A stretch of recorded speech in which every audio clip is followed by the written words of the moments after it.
letting people in. Just to let everybody know, we are live streaming and we are also going to record this session. Okay. We like to record these webinars and then make them available on our YouTube page. And so I always tell people, so it's an old joke, but if you are hiding from the authorities in some way, be aware that they may find you after this. So change your name, turn off your camera, whatever you need to do. Okay. So we only have an hour and we got a lot of ground to cover, but it's important ground. And so if you have questions, please feel free to let us know in the chat. Okay. So I am Mario Sakura. I am founder and CEO of Awareness to Action International, and I'm here with my partners, Maria Jose Monita and Tamara Zanatti. Say hello, guys. Hello. Hello, I'm everyone. from Chile. All right. And I am from Cairo. All right, great. So I see a lot of familiar faces here, and I'm tempted to just say hi to everybody, like Kimberly and my good buddy Ron and my new friend TJ and so many other people here that I see and recognize. So hello to all of you. For those of you who I don't know yet, thank you for joining us. And so we're going to get started in just a minute. So our objective today is to talk about the importance of critical thinking in our work with the Enneagram. Okay. The idea for this grew out of a conversation on the panel discussion at the last IEA conference. I was sitting on a panel with some other, I'll say experienced, but what that means is older Enneagram teachers. And we were joined by some younger Enneagram teachers, kind of the new generation of voices. And one of the topics that came up was the importance of critical thinking. Not just for Enneagram teachers, but for Enneagram students as well, because we were talking about, how do you know whether somebody's a qualified or, good Enneagram teacher? Well, the only way to really know is to use your own brain, right? But in order to do that, you have to be equipped with some fundamental critical thinking skills. Okay. Now, what we're going to talk about today is a kind of a quick overview of different elements of critical thinking and Enneagram relevant uses, applications, or things to be aware of as we go. Okay, so we're going to talk about why critical thinking is important for Enneagram teachers and students. We're going to look at a couple of aspects of critical thinking. We're going to define some terms, give you a couple of tools or ideas to watch out for, right? And then, see what questions you have as we go forward. Okay, so Mario, are you go ahead, recording? Rose. Oops, shoot, forgot all that stuff. I always forget. So, there we go. I'm not the smart one of the group, so thank you, Maria Jose, for reminding me. Brain.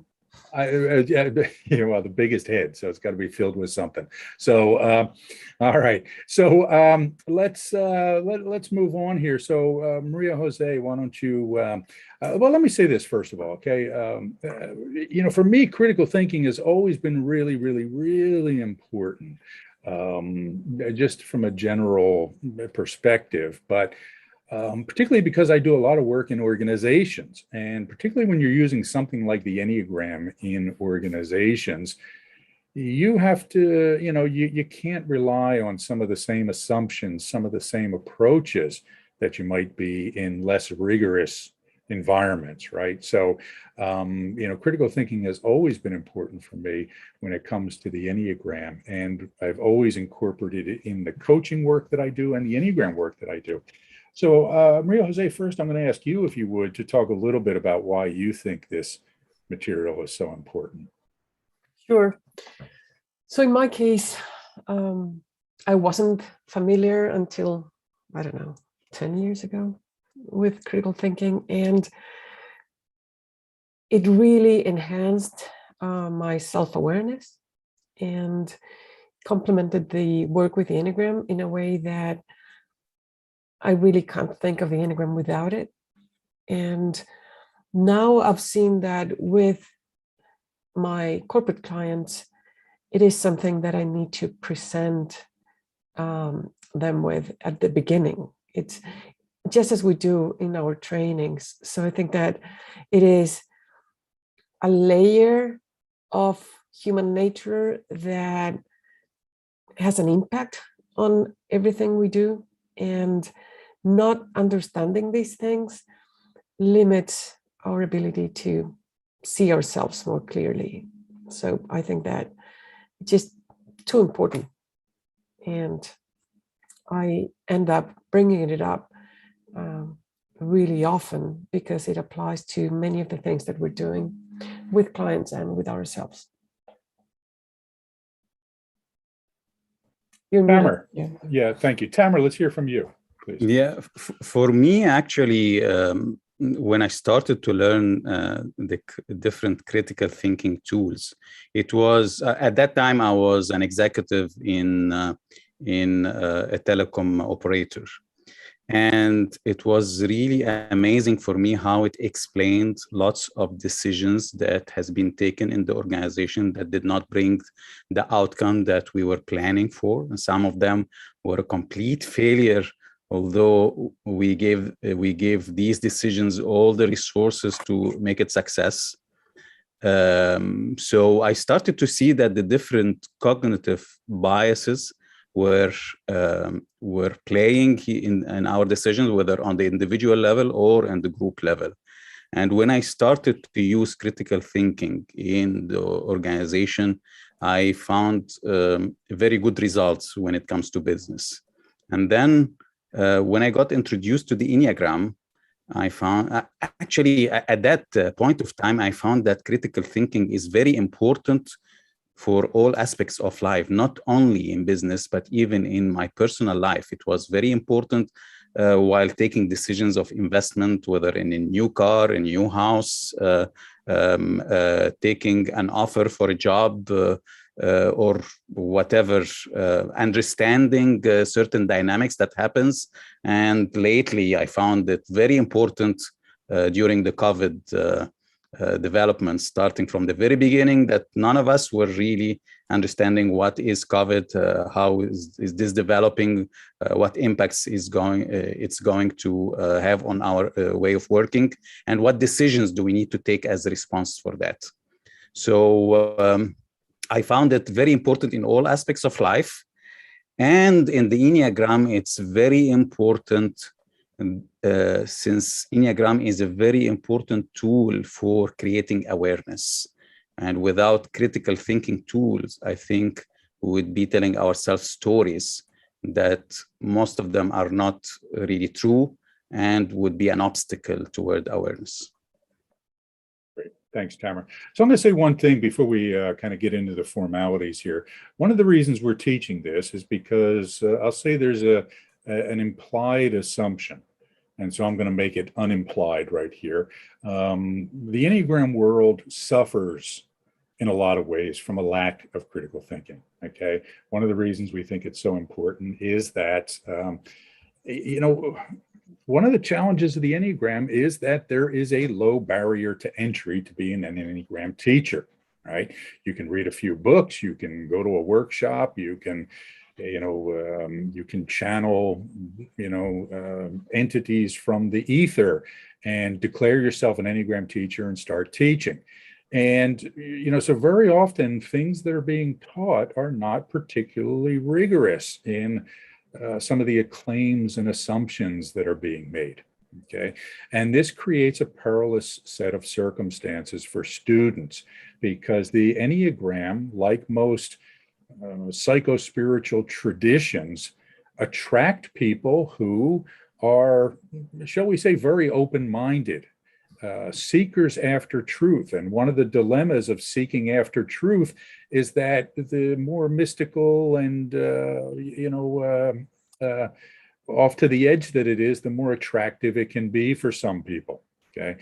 One of the other dilemmas of being a seeker after truth is that it's very easy to believe that you found it before you have. Okay.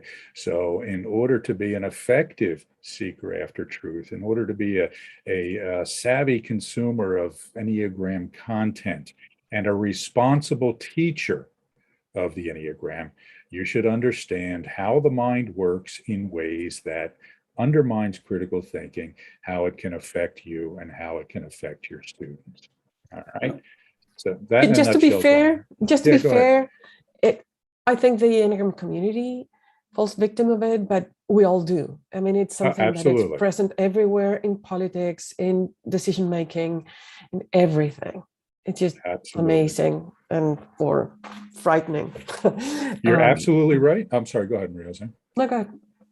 You're absolutely right. And I will also say that some of the most brilliant people I've ever met, I have met through the Enneagram world, right? So I'm not, I'm not casting aspersions on, the community as a whole. I am just putting out there some warnings that we should all be aware of as responsible adults. Okay. Go ahead, Tamara. A very important cognitive bias that we are going to talk about during our webinar today. I mean, a couple of cognitive biases, the cognitive distortion and the either or thinking. And I think it's very important to explain what we are going to do today through these two cognitive biases. When we are saying that critical thinking, we are not suggesting that you stop accessing your emotions or intuitions, but because that would be a cognitive distortion. When you hear critical thinking, that means no emotions, no intuitions, either or thinking. But what we are suggesting here is creating a healthy conversation between these three elements. Great point. All right. So Maria Jose, let's get to the slides, please. And how about putting in our little sales pitch right here for our upcoming certification program, okay, for anybody who hasn't heard about it yet. So you want to share the slides with us? I do. All right, great. So that's the topic of the program. All right. So some of the things we're going to talk about today are covered in my book, How to Think Well and Why, the Awareness to Action Guide to Clear Thinking, which is available through Amazon, very fairly priced, I might add. So if you want to follow up on some of these ideas, feel free to pick up a copy of that from Amazon in Kindle or paperback. All right. We do have a certification program coming up on September 15th. I think we're going to offer a special code for registrants for the session today. So I don't know, do you have that now, Maria Jose? Or I do. Okay. I will wait a bit. All right. We'll share it in the chat box. All right. And we'll shoot it and we'll shoot it in an email to anybody who's registered as well. So feel free to reach out to us if you have any questions about it or want to get more information. Okay. What do we got next, Maria Jose? All right, here's our agenda. Why critical thinking skills matter for Enneagram students, right? So you don't believe nonsense. That's all it comes down to, right? So, and why should we not believe nonsense? Because like Tamara said, when we believe nonsense, we make bad life choices. We make bad investments. We make bad medical decisions. We make bad business decisions, right? So these skills matter. We're going to talk about our emotions get messier. I think if we develop critical thinking skills, our emotional life or spiritual lives, I think are, I don't know how to say it, like sharper, or we are, and more attuned to what's really there. It helps us, I mean, thinking better, I think helps us feel better and be more effective in our relationships. All right. So we're going to talk about a little bit about the dangers, some of the dangers to Enneagram students and teachers, and then we're going to give you a few tools as we go. All right. I just had a quick flashback of talking with my friend Ron Esposito, I think in Helsinki a few years back, Ron, when we were talking about this very topic. Can't tell you how happy I am to see you here. All right. So,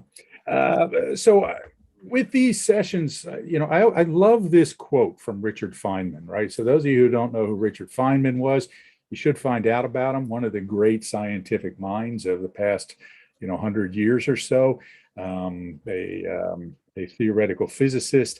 And one of the things he's famous for saying is that the first principle is that you must not fool yourself, and you are the easiest person to fool. To Maria Jose's point earlier, that we all fall victim to these things. And one of the really problematic aspects of human nature is that we can see it in other people, but we can't see it in ourselves most of the time, right? I think completely logically, right? Everything I think makes sense. Everything I believe for good reason. If I didn't have good reason, I would believe something else instead. But you, my friend, are cuckoo, okay? You're illogical. You don't make any sense, right? Well, there's something wrong with that assumption on my part, okay? We all fool ourselves. And if the Enneagram itself teaches us nothing else, it's that we fool ourselves. We do not see ourselves clearly. We see through a glass darkly, as St. Paul said. I'm pretty sure it was St. Paul. That, we think we see clearly, but we don't. We don't see ourselves. We don't see the world clearly. Okay. All right. Next, please. Okay, well, there we go. We don't see clearly. Our personality filters things. I see the world through a very 8-ish lens. I'm an Enneagram type 8. Okay, so I've got, I wouldn't say rose-colored filters. That wouldn't be suitable for a type 8 analogy. But the point is that we all have distortions in the way that we see the world. My good friend Dennis Talon down there sees the world through a 7-ish lens. And it's a very different world that he's looking at, even when he and I are standing in the same place, looking at a bowl of oatmeal or something like that, right? We see different sort of things, okay? A couple of you will know what that reference is about. Again, the idea here is that by learning skills for thinking more clearly, we can enhance our work with the Enneagram. All right, what do we got next, Maria Jose? Okay, human nature, all right? This is an important thing to understand. People always ask me, why do people have such different political beliefs? Why can people, take this view on this topic and other reasonable people take this view on this topic, right? Well, there's lots of reasons, but here's kind of the main one, okay? A couple aspects to remember. We make decisions based on emotional and non-conscious impulses, okay? In economics, there's the rational actor theory, right? This assumption that people make rational decisions regarding their economics. Well, that has been overturned by people like Daniel Kahneman and Richard Thaler and Cass Sunstein and all those behavioral economists who said, nah, we're not as rational as we like to think we are. We make decisions based on emotions and non-conscious mechanisms in the brain. And the big challenge about a non-conscious mechanism is that it is, well, non-conscious, right? We're not aware of it. We can't see it. So it shapes how we see the world without us realizing it, okay? Now, what usually happens is once we make those decisions, we use reason to justify them. Okay, so I make a decision based on a lack of rationality, but then I argue my way to supporting that idea. Okay, this leads to what is called directionally motivated reasoning. Okay, motivated reasoning for short, meaning that humans always reason toward what they want to be true. Okay, and we need to take very specific steps to make sure that we are not falling victim to this. This is what the scientific method is all about, right? It's about getting a hypothesis and then trying to prove it to be true. It's about peer review, right? Getting other people, other objective eyeballs on the experiment, okay? It is about recognizing that we have this tendency. Okay, but I don't know about all of you, but I'm not a scientist. Okay, and nobody is a scientist by nature. We need to be taught to do this. Okay, now one of the dilemmas is that usually the smarter somebody is, the more successfully they can argue for a wrong perspective. Okay, the more successfully they can justify their point of view, right? No matter how objectively wrong it is, okay, or subjectively wrong, depending on what we're talking about here. Okay, so Just because you're smart, and I know there's a lot of smart people here, don't fall victim to thinking that your smartness makes you righter. Okay, go ahead, Maria Jose. It's funny, I didn't say anything, and You turned the mute off, so I could see you okay. poised to strike. Go ahead. Yes.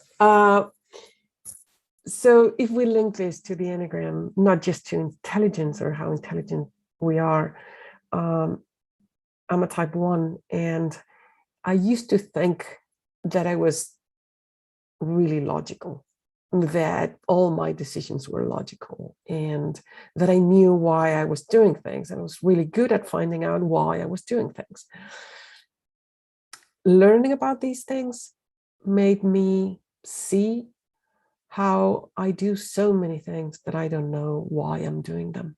And I think I'm doing them for a reason, but it might be that it's another reason. And that's liberating. So to me, personally, because of my own preferred strategy, learning about critical thinking has helped me relax. I don't have to find the reason anymore, or not too hard, because it's really hard to find it. We just do things. So it has helped. Yeah. That's an interesting point, Maria Jose, and we haven't really talked too much about this before, but I think that our Enneagram style can reinforce these tendencies in their own specific ways, right? You come at it from a very one-ish perspective, whereas I trip up from an 8-ish perspective, right? I tend to be, very overconfident in my point of view, right? I tend to just assume that I am right from the get-go, and I argue forcefully, and people don't like to argue with me because they just don't have the energy with it, right? So I figure, well, they gave up, so I must be right. Okay, when in fact that's not the case. So that's another way to help understand how our Enneagram type can get in the way of this. Yeah, or sometimes you want to do something, and I know that you'll find all the reasons to justify it. So I say, he's going to do it anyway, so why bother? So Maria Jose has become selective over the 10 years or so we've been working together, and what she tries to talk me out of, because she weighs the investment of time, energy, and aggravation. So. All right, great. So let's see here. So I just wanted to mention, if you have not yet read it, I highly recommend Jonathan Haidt's book, The Happiness Hypothesis. Okay, he has a chapter on this very topic. Tamara, if you don't mind, could you put the title and name in the chat? It talks on this very topic about the relationship between emotion and reason when it comes to decision making. A couple of other people I recommend you read are Gary Klein, who looks at who studies intuition and decision making among experts, right? Firefighters, jet pilots, that sort of thing, as well as Daniel Kahneman, who comes at it from kind of a different perspective. His work on system 1 and system 2 thinking is really, really important for this topic. Okay. All right, what do we got on the next slide, Maria Jose?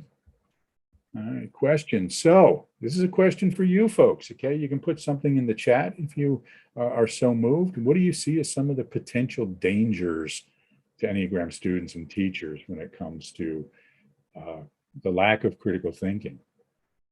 Anything come to mind? Give folks a minute to see if anybody has anything before we start sharing our point of view on this.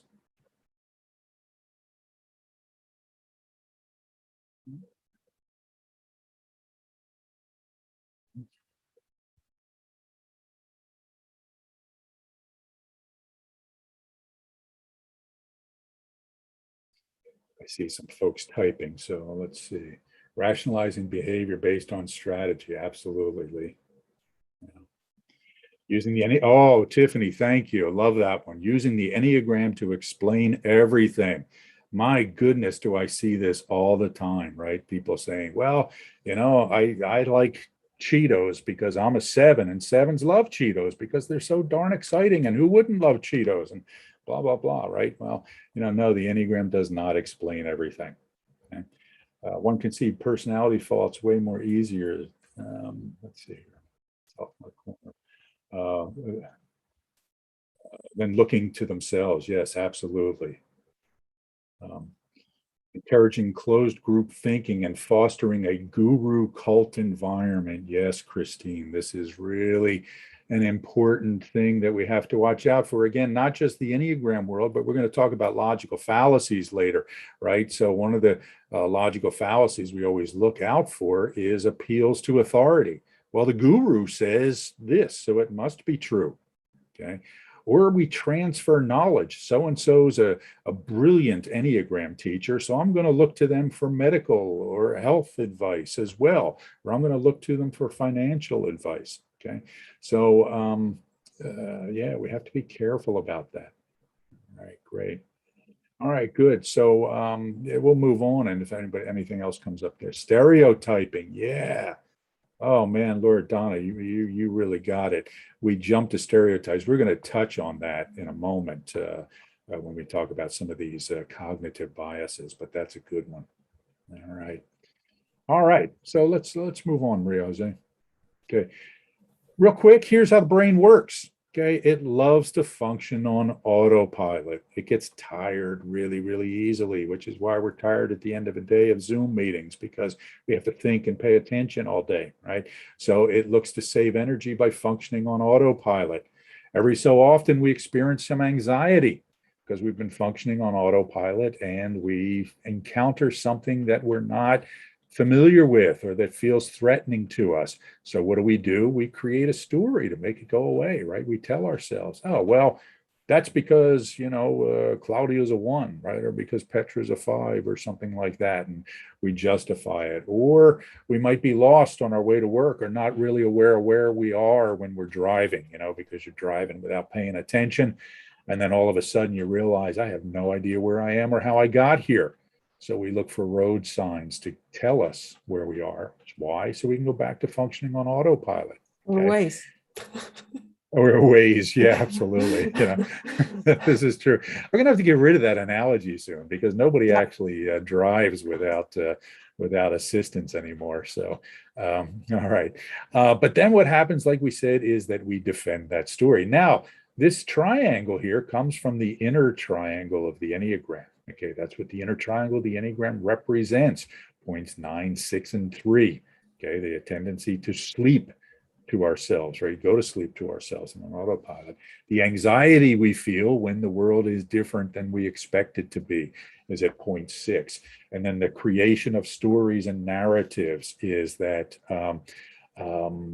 point 3, right? Who am I? Let me create this sense of identity.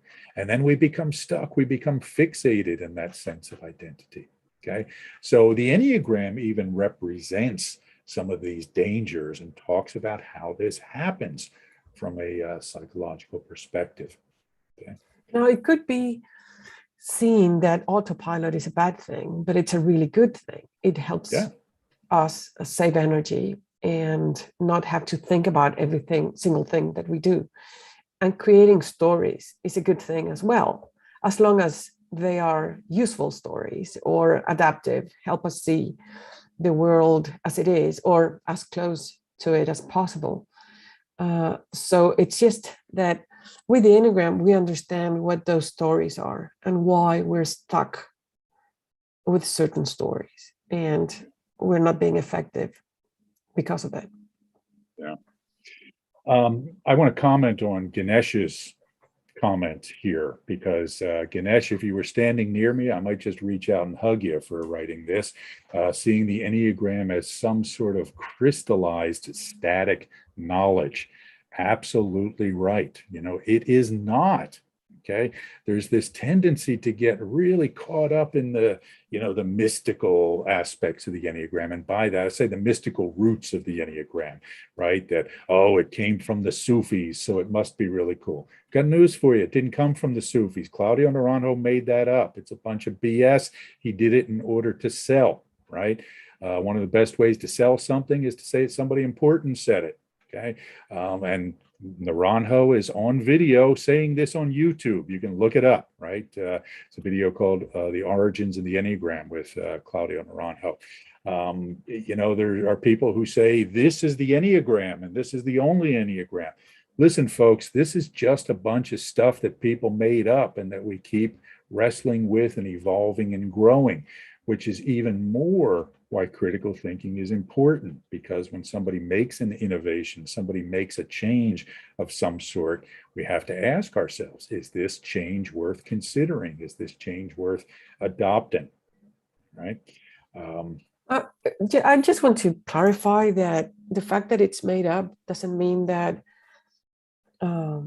it's not useful or true or absolutely. So it's a model that tries to map out human nature or our personalities, and in that way it has been constructed, and it's good.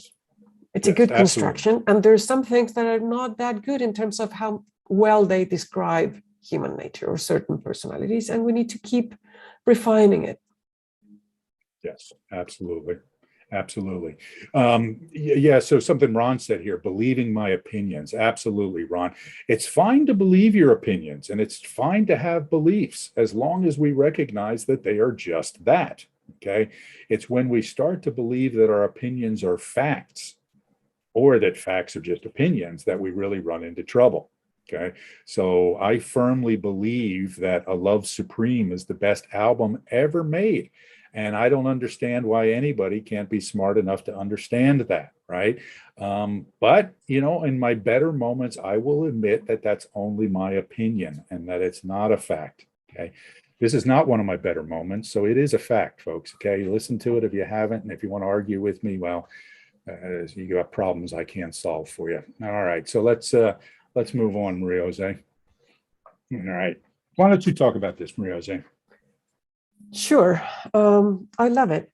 I don't love it, actually. I hate it, but it happens. And I like to know about it. I like to catch myself feeling this discomfort. This is cognitive dissonance, and it's this discomfort with caused by competing ideas or assumptions. So, for example, I might see myself as an intelligent person, and I might make a mistake or to say something that it's not true or that it's not a good idea. Now, if I see myself as smart and my idea is bad, there would be this discomfort, and I might try to get rid of that discomfort, and that's where the problem comes. So feeling that discomfort is not the bad thing. It just happens, and we can get used to it. But we try to get rid of it and try to say, okay, now this is a good idea, and defend my idea. Or, well, I'm stupid. Then all of a sudden I'm not smart, I'm stupid. But getting rid of that discomfort is something we do, and doesn't help us see things clearly. We can have an idea about a type, that all type 8s are strikingly handsome. Sure, I wasn't really going to say that. That all type 8s are aggressive or angry all the time, for example. And then you meet Mario, and he's not angry all the time. Well, there's this discomfort that I have an assumption about 8s, and I'm facing someone who is not like that. Well, then he's not an 8. That's what we tend to do. We try to get rid of that discomfort, and we get into trouble because of that. I think I am. Lots of people who meet me would go through this process, Maria Jose. Like I'm a 9, and my high energy and really competitive attitude would always make people feel, how come? 9 should be like surrendering, withdrawn, and lazy. And accordingly, lots of people from the very beginning would get rid of this discomfort by deciding that I'm a 3 or maybe I'm an 8. And once they know me better, a couple of weeks or so, they would say, okay, now we understand why you're saying you're an 8. Yeah, it happened to us. Yes. Yeah, there's a really good book about cognitive dissonance. Mistakes were made, but not by me, by Carol Tavris, and I always forget the other author. Elliot Aronson is the other one. Yes. Yeah. It's really, really good. It explains many of the ways in which we feel this discomfort and what we tend to do about it. Yeah. So we want to move on here, but I just want to give an example of how this impacts people's work with the Enneagram. There's already been a couple of things, but I run into lots and lots of people who have mistyped themselves, right? And start to realize at some point that they may have mistyped themselves. But especially if they've been teaching the Enneagram for a while, it causes a lot of cognitive dissonance, right? And so I've seen Enneagram teachers who have this sort of insight that they may have misidentified their Enneagram type, but they get drawn back into believing, what they originally thought because of the cognitive dissonance, right? We can do that in our own assessments of other people. As an executive coach, when I tell somebody, you know what, I think you're a 7. And then, halfway into the engagement, I start to question myself. I have to ask myself, a part of my brain is saying, well, do you explore this thing that's nagging at the back of your brain? Or do you continue to position yourself as the expert, right? Now, that's a conscious deliberation, but very often it's happening non-consciously, okay? So we have to look for that stress, that dissonance, so we can resolve it. Okay. Now, in order to make this dissonance go away, the brain comes up with all these different cognitive biases, right? Cognitive biases are kind of structured way of thinking so that it makes this dissonance go away, right? They're habitual patterns that we fall into. And kind of the mother of all cognitive biases is the confirmation bias. Okay, Jose, go to the next slide, please. All right. We tend to see what we want to see, okay? If we get into our mind that, say, if I start to believe that I'm a 2, well, I will see all the 2-ish things in myself, and I will rationalize my way into explaining to myself or other people why I am a 2, all right? And I will struggle to see those things that undermine or go against my hypothesis. Okay, we do it all the time. Okay, if you're holding a hammer, everything's a nail. Absolutely right, TJ. Okay, and we expect to see nails everywhere, so we go looking for them. This plays out all the time. You buy a red car, all of a sudden you see red cars everywhere. I never knew how many Chrysler Town and Countries there were on the road until I bought one. Right, so confirmation bias gets to us. Maria Jose, talk to us about, go ahead. What are we going to ask? I was going to say, how do we see this in our work with the Enneagram?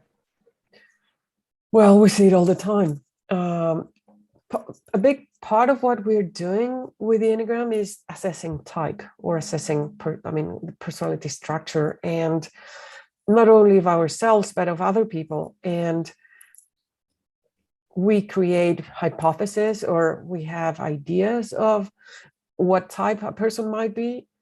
And we just see everything about that person that confirms that hypothesis.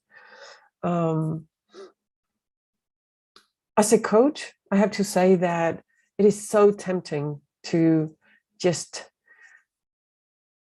and a coach and a teacher, actually, it is so tempting to have the right answer to someone who is asking about their type and say, see, because you do this, you do that. And we need to be really careful with that, because we might think that we're too smart or feel the need to have the answer.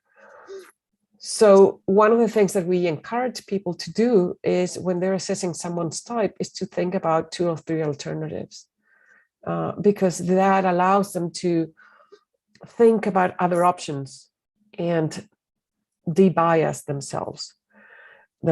And because it's really hard to say, okay, what does that person have that might say that she's not a 2, for example? It is easier when you think of an alternative hypothesis, and always call your assessment a hypothesis, because it's not permanent.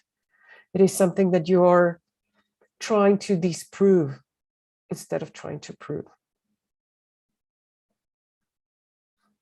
You're muted.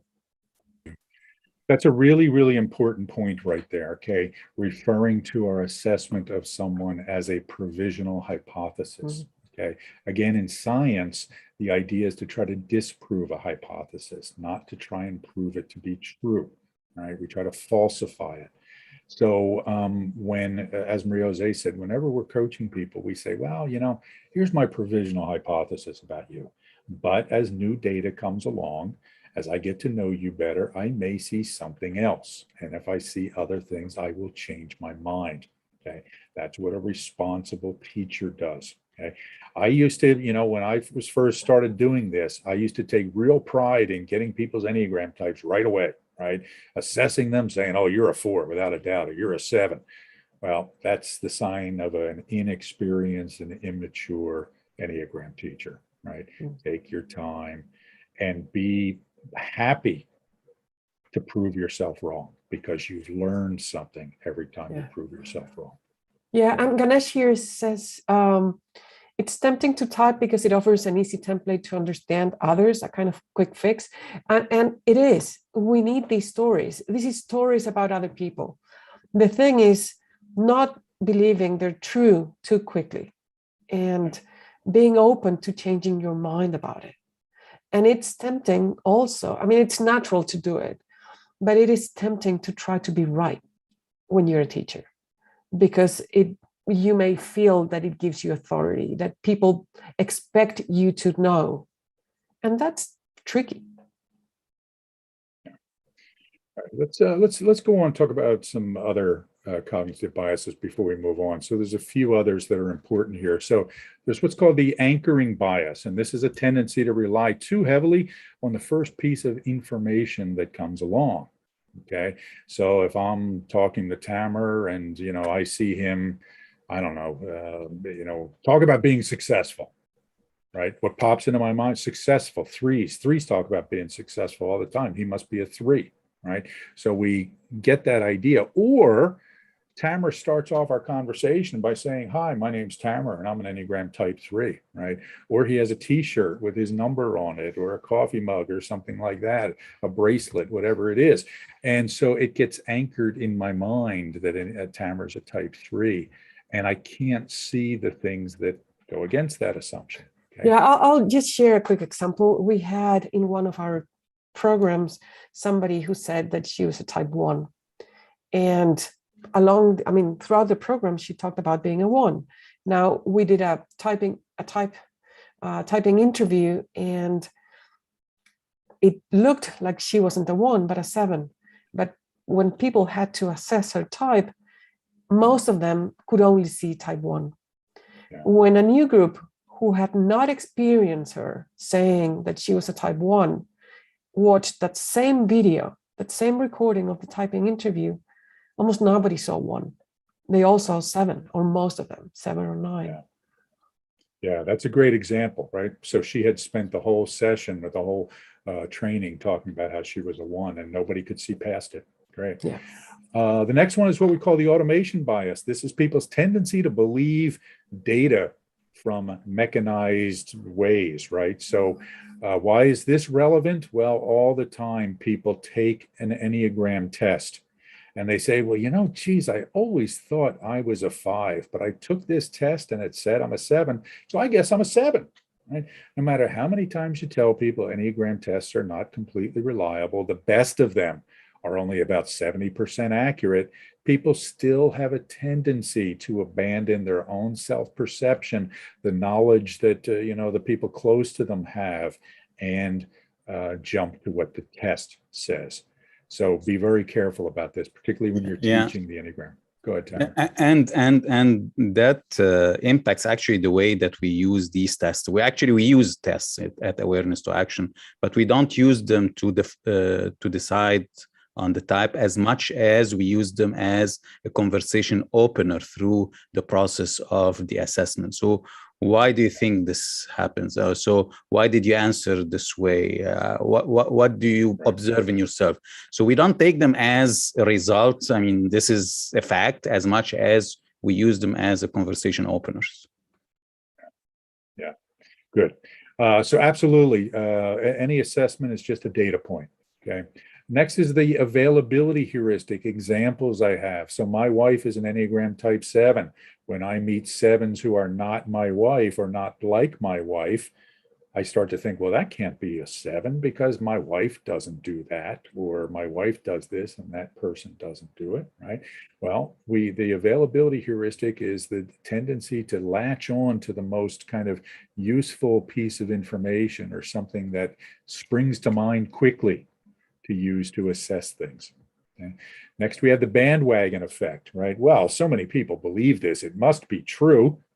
Okay. Everybody believes that so-and-so's a 5, it must be true. Or everybody believes that the Enneagram came from the Sufis, so it must be true, etc.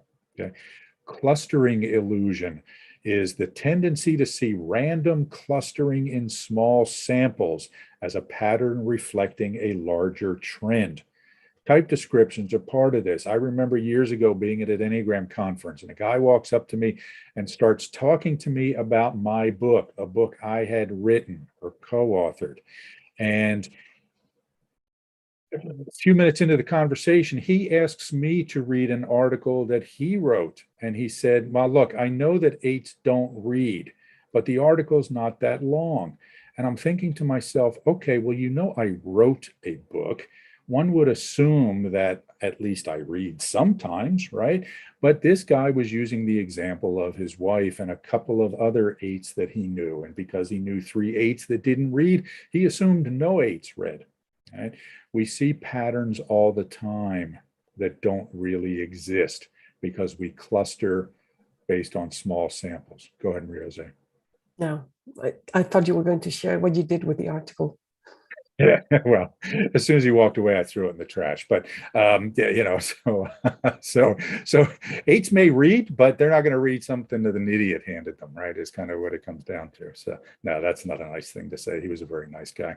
All right, so finally, we have the framing effect. Okay, this is the tendency of the presentation method of the information to shape the perception of the information, meaning whatever frame we apply will shape how we see things, right?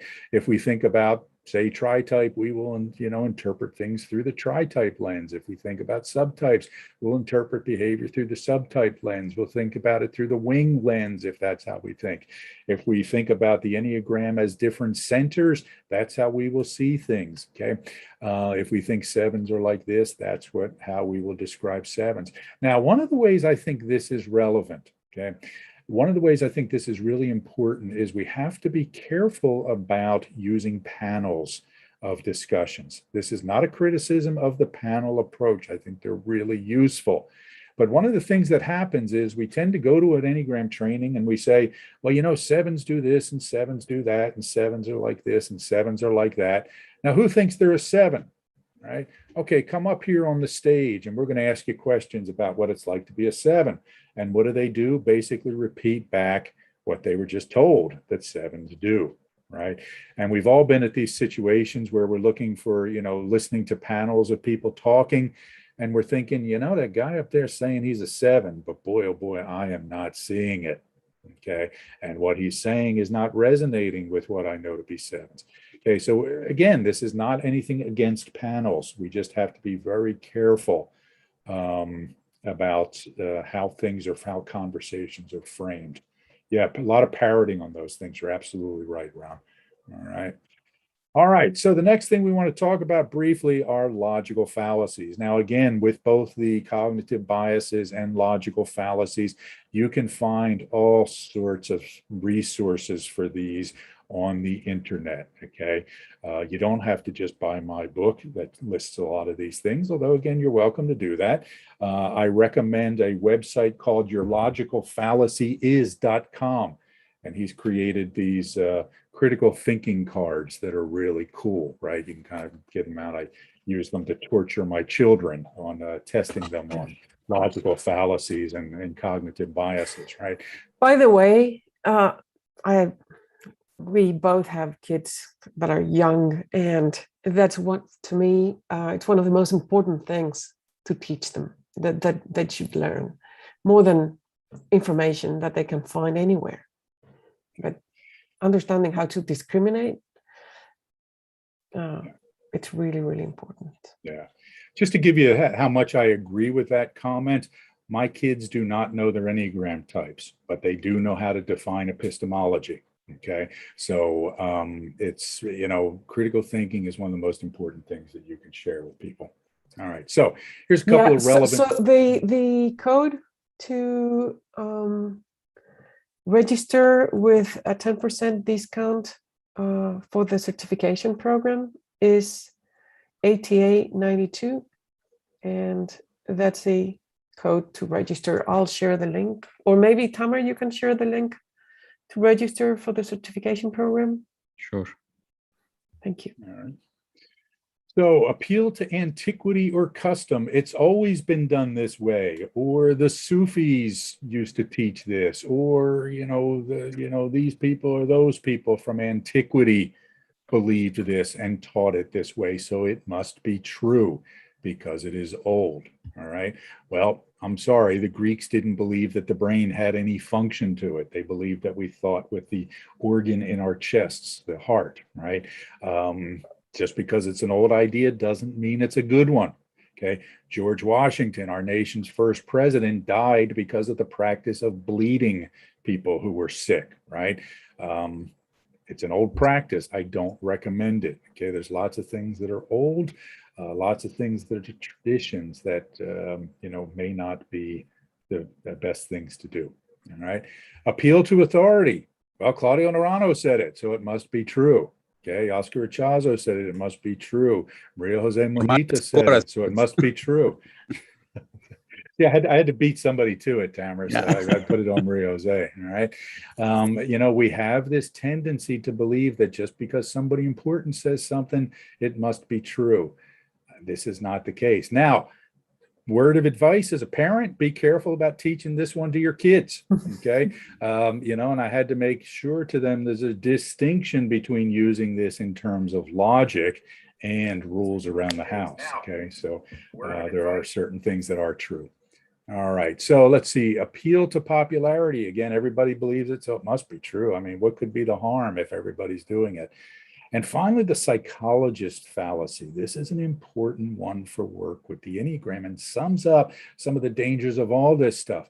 The psychologist fallacy is here. I want to make sure I get this wording right so I don't mispronounce it or missay it, but presupposes the objectivity of one's own perspective when analyzing a behavioral event. Meaning, I see clearly, you don't. You know what, Claudia, you're being a little bit emotional here and you're letting your Enneagram type get in the way of this, et cetera, et cetera. I knew one Enneagram teacher who used to start off his response to anybody's disagreement with him as, well, you're a 7, and so you disagree because of this, or you're a 5, so you disagree because of that, right? So we have to be careful about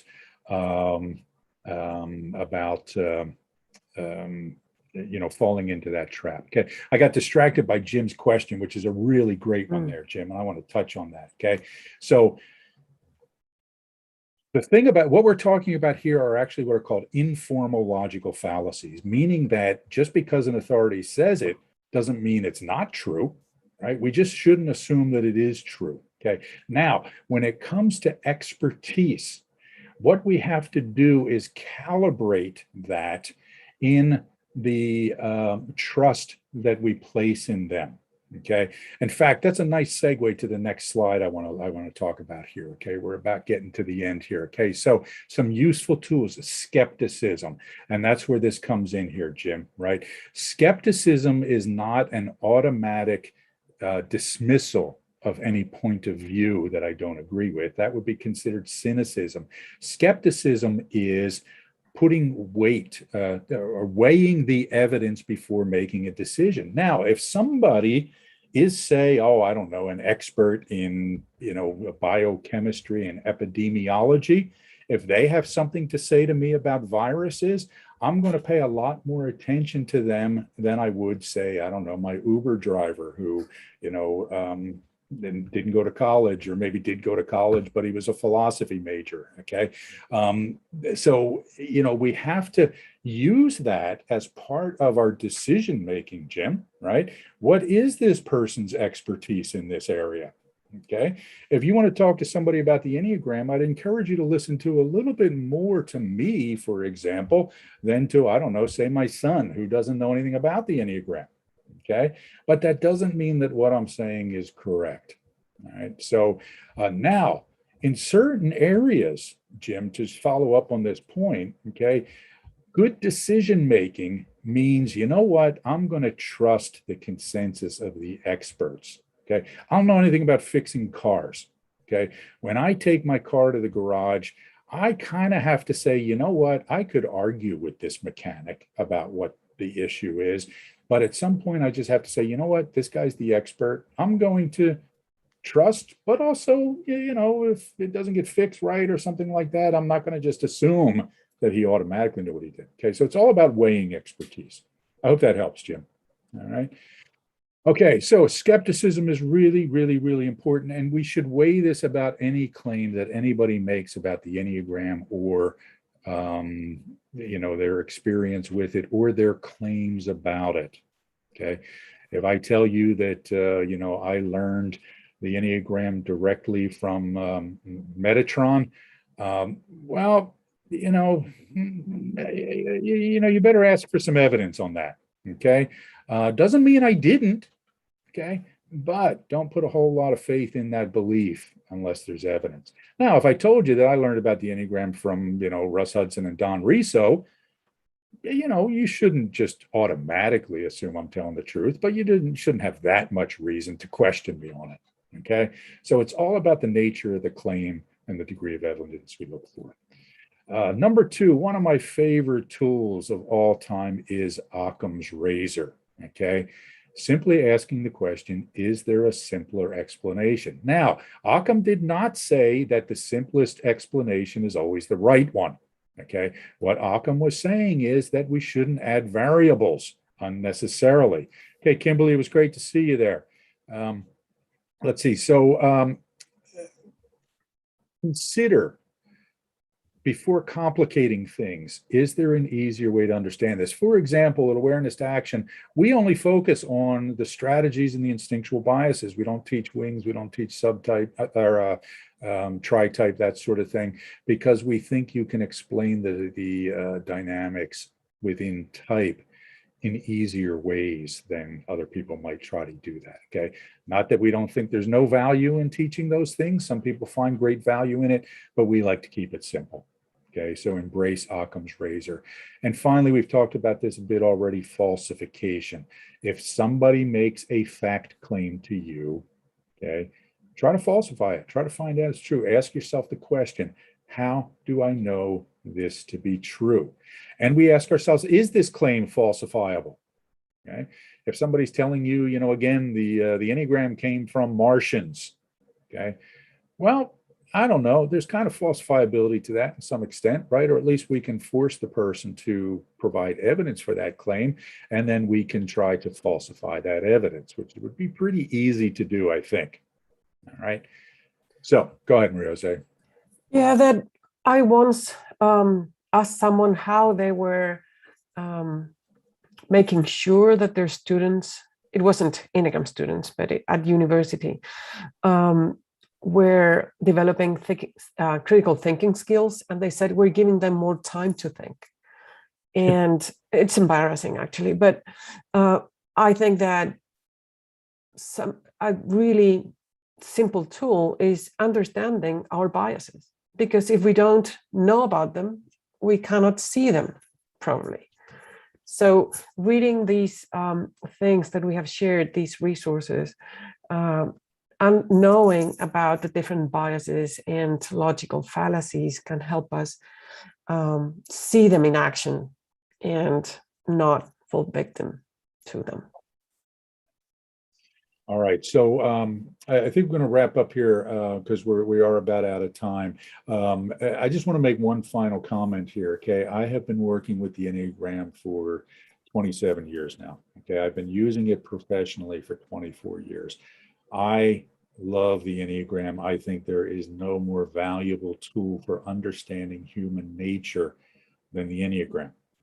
And I encourage skepticism when using the Enneagram. Okay, so those two things are not mutually exclusive.